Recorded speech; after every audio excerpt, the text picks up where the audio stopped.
Welcome back to my channel. అందరూ ఎలా ఉన్నారు? ఈ వీడియో వచ్చేసి ఓన్లీ ఫర్ యూట్యూబ్ స్టార్ట్ చేసే వాళ్ళకి, అంటే బిగినర్స్ ఉంటారు కదా, ఏమీ తెలియని వాళ్ళకి. తెలిసిన వాళ్ళైతే ఈ వీడియో చూడకండి, ఎందుకంటే నేను చెప్పే టిప్స్ మీకు ఆల్రెడీ తెలిసి దాంట్లో ప్రోస్ అయిపోయి ఉంటారు కాబట్టి మీరైతే చూడకండి. చూసి మళ్ళీ నా అని అయితే కామెంట్స్ పెట్టకండి. లాస్ట్ వీడియోలో కూడా ఒక వీడియోలో అంటే ఇలాగే కొంచెం టిప్స్ లెక్క షేర్ చేశాను. నాకేమో టైం కుదరక నేను కంటిన్యూగా వీడియోస్ చేయక నా ఛానల్కి రీచ్ లేదు. నాకు ఆ టిప్స్ తెలుసు, కానీ నాకు టైం కుదరదు, ఎందుకంటే చిన్నపిల్లలు కాబట్టి నాకు టైం కుదరదు. సో అలాగా ఒక వీడియో చేస్తే దాని కింద కామెంట్ ఏం పెట్టారు, నీకే లేదు కానీ నువ్వు చెప్తావా అన్నట్లు కొంచెం కామెంట్ పెట్టారు. సరే, ఇప్పుడు ఎవరికి తెలిసిందో వాళ్ళు చెప్తారు, నాకు తెలుసు కాబట్టి నేను చెప్పాను. తెలుసు కానీ నేను చెయ్యలేకపోతున్నా. తెలిసింది నేను చేయలేకపోతే నాకు తెలిసింది ఇంకొకళ్ళకి షేర్ చేసుకుంటే వాళ్ళు చేయగలుగుతారు కదా. సో అందుకే చెప్పాను. కొత్తగా ఛానల్ స్టార్ట్ చేసే వాళ్ళకి నేను చెప్పే కొన్ని టిప్స్ అనేవి బాగా యూజ్ అవుతాయి. ఫస్ట్ వచ్చేసి మీరు అతిగా షార్ట్స్ అయినా వీడియోస్ అయినా అప్లోడ్ చేయొద్దు. డేకి వచ్చేసి 1 ఒక అంటే కాన్స్టెంట్ టైం చూసుకోండి. 6 అయితే 6, 7 అయితే 7, ఇలా డైలీ 1 వీక్ అలా పెట్టుకొని నెక్స్ట్ వీక్ నుంచి టైం కావాలంటే చేంజ్ చేసుకోవచ్చు. వీడియోస్ కూడా అంతే. మీ దగ్గర ఇప్పుడు లాంగ్ వీడియోస్ ఉన్నాయి, ఇప్పుడు మీ ఫోన్లో 4 ఉన్నాయి, 4 ఎడిట్ చేసుకోండి, వాయిస్ ఓవర్ ఇచ్చుకోండి. వాయిస్ ఓవర్ ఇవ్వలేని అయితేనేమో సాంగ్ యాడ్ చేసుకోండి. సాంగ్ అంటే మళ్ళీ ఓన్లీ యూట్యూబ్ రికమెండ్ చేస్తుంది కదా, ఆ సాంగ్స్ అవే యాడ్ చేసుకోండి. అలా యాడ్ చేసుకొని పక్కన పెట్టుకోండి, లేకపోతే అప్లోడ్ చేసుకొని షెడ్యూల్ చేసుకోండి. కానీ ఒకటే రోజు అన్నీ అప్లోడ్ చేయొద్దు, ఎందుకంటే తర్వాత మన దగ్గర కంటెంట్ అనేది ఉండదు. కంటెంట్ ఉన్నా కానీ దాని మీద వీడియో చేయడానికి టైం ఉండదు. ఇప్పుడు మీ దగ్గర 4 ఉంటాయి, రేపు మీకు ఫీవర్ వస్తుంది, ఈరోజు 1 అప్లోడ్ చేస్తారు, లేకపోతే ఈరోజు 4 అప్లోడ్ చేస్తే రేపు వీడియో ఉంటుంది కదా. సో అలా షెడ్యూల్ చేసుకుంటే ఒక 4 డేస్ వరకు రిలాక్స్ ఉంటుంది. ఇంకా మళ్ళీ వేరే కొత్త వాటి కోసం ఆలోచించుకోవచ్చు. అలా మీకు ఒకవేళ యూట్యూబ్ ఛానల్ ఎలా స్టార్ట్ చేయాలి, మొత్తం క్రియేషన్ అవన్నీ కావాలంటే నాకు ఒకసారి కామెంట్ సెక్షన్లో కామెంట్ చేసేయండి. ఇంకొక ఫోన్ చూసుకొని నేను ఆ ఫోన్లో కొత్తగా ఛానల్ క్రియేట్ చేసి ఒక వీడియో ఏదైనా సంథింగ్ అప్లోడ్ చేసి అది కూడా మీకు షేర్ చేస్తాను.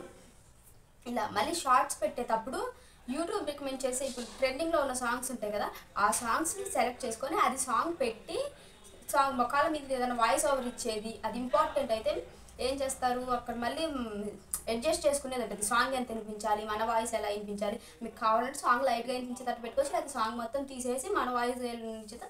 బార్స్ కూడా ఉంటాయి, అది కూడా ఎవరికైనా తెలియకపోతే కామెంట్ చేయండి. దాన్ని కూడా ఒక చిన్న షార్ట్ వీడియోని చేస్తాను, లాంగ్ అయితే చేయను దాన్ని. అది షార్ట్ వీడియోని చెప్పేంత టైం అంతే. ఎట్లా షార్ట్ కూడా 3 minutesకి ఇంక్రీజ్ చేశారు కాబట్టి దాంట్లో చెప్పేస్తాను. అలా పెట్టుకోవడం వల్ల ఏమవుతుందంటే ఇప్పుడు అవి ట్రెండింగ్లో ఉంటాయి. ఇప్పుడు ఎవరిదైనా బాగా పాపులర్ అయిన వాళ్ళతో పైన సాంగ్ వస్తే మనం స్క్రోల్ చేయగానే ఆ సాంగ్కి రిలేటెడ్ ఏదన్నా కొంచెం ట్రెండింగ్లో ఉంటుంది కాబట్టి ఆ సాంగ్ మన వీడియో కూడా వాళ్ళకి రికమెండ్ అవుతుంది. ఎవరికైనా నచ్చితే సబ్స్క్రైబ్ చేసుకుంటారు. ఇంకొకటి మీరు చేసే పెద్ద మిస్టేక్ ఇదే, ఎమ్మటే మీరు ఛానల్ పెట్టగానే అందరికీ మన వాళ్ళు ఉంటారు కదా, మన పక్కన చుట్టాలు వాళ్ళు వీళ్ళు మన గొప్పలు మన మంచి బాగా కోరుకునే చుట్టాలు ఉంటారా, వాళ్ళకి షేర్ చేస్తారు. గోండి సబ్స్క్రైబ్ చేసుకొని నా ఛానల్ సబ్స్క్రైబ్ చేస్తారు. ఏం చేస్తారు, చూస్తారా వీడియోలు? చూడరు. ఇప్పుడు మనకి యూట్యూబ్ మనం వీడియో పెట్టగానే ఫస్ట్ ఏం చేస్తుందంటే మన సబ్స్క్రైబర్స్ ఉంటారా, ఓన్లీ వాళ్ళకి రికమెండ్ చేస్తుంది కొంతమందికి. వాళ్ళు ఖచ్చితంగా చూస్తేనే నెక్స్ట్ ఇంకెవరికైనా వీడియోకి వెళ్తుంది, లేకపోతే అది మూలన పడిపోయినట్లే. చాలా కొన్నిటికైతే అసలు రీచ్ రాదు, కొన్ని ఏమో ఎప్పుడుకో చిన్నగా 1-2 వ్యూస్ వస్తాయి. సో మీరు ఎవరికి షేర్ చేయొద్దు, మీ వీడియో మీ కాడే ఉంచుకోండి, పబ్లిక్ చూస్తుంది. అదే రీచ్ వచ్చే టైంకి రీచ్ వస్తుంది. దీనికి లక్ ఉండాలంటారు. లక్ అవసరం లేదు, ఏం లేదు, మన కష్టం ఉండాలి ముందు. ఎంత కష్టపడి వీడియో చేస్తే అంత ఫలితం ఉంటుంది. మరి ఏదో చాలా కష్టపడ్డాం, ఇన్ని వీడియోలు చేసాం, రీచ్ రాలేదండి, వస్తుంది, టైం ఉంటుంది, దానికంటూ ఒక టైం ఉంటుంది. ఇలాగ మనం కంటిన్యూగా చేస్తూ ఉంటే ఒకళ్ళకి కాకపోతే ఇంకొకరికి నచ్చుతుంది. ఇప్పుడు ఏముంది, ఇప్పుడు నా ఛానల్ ఉంది, నాకైతే సబ్స్క్రైబర్స్ లేరు, ఎందుకంటే నేను వీడియోస్ కంటిన్యూగా చేయను. సో నాకు సబ్స్క్రైబర్స్ లేరు, నాకు అంత రీచ్ ఉండదు. ఏదో కొన్ని వీడియోస్ మటుకు రీచ్ ఉంటుంది. సో ఇంకా అక్కడికి నేను ఏం పట్టించుకోను. నేనైతే రీచ్ రాలేదని ఏ రోజు బాధపడలేదు, ఎందుకంటే ఎప్పటికైనా అదే వస్తుంది. నాకంటే వెనక స్టార్ట్ చేసిన వాళ్ళకి చాలా మందికి మానిటైజేషన్ అయిపోయింది, అన్నీ అయిపోయింది. సో మీకు చెప్పేది ఇదే, ఎవరికి షేర్ చేయొద్దు. యూట్యూబ్ లింక్ అనేది మీ రిలేటివ్స్కి అయితే అసలు షేర్ చేయొద్దు, ఎందుకంటే వాళ్ళైతే ఇప్పుడు మీరుగా నాకు వెళ్ళే చాలామంది ఉన్నారు, సబ్స్క్రైబ్ చేయనట్లే ఉంటారు, నా వీడియోస్ తెలియనట్టు ఉంటారు. ఏదో సందర్భం వచ్చిన రోజు, అంటే దేనిదైనా ఒక ఇంపార్టెంట్ చెప్పడం, లేకపోతే ఏదన్నా కొంచెం క్యూరియస్గా ఉంటుంది కదా పక్క వాళ్ళకి తెలుసుకోవాలని, ఊర్లో వాళ్ళకి, అలాంటి వీడియో కానీ పెట్టినప్పుడు మరి ఖచ్చితంగా అప్పుడు అంటే మెసేజ్ చేయడం అలా చేస్తారు. సో ఎవరికి షేర్ చేయొద్దు.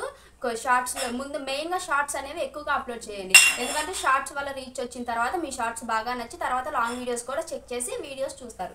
ఇదే గైస్ ఈ వీడియోలో వచ్చేసి నేను చెప్పవచ్చు. By to all.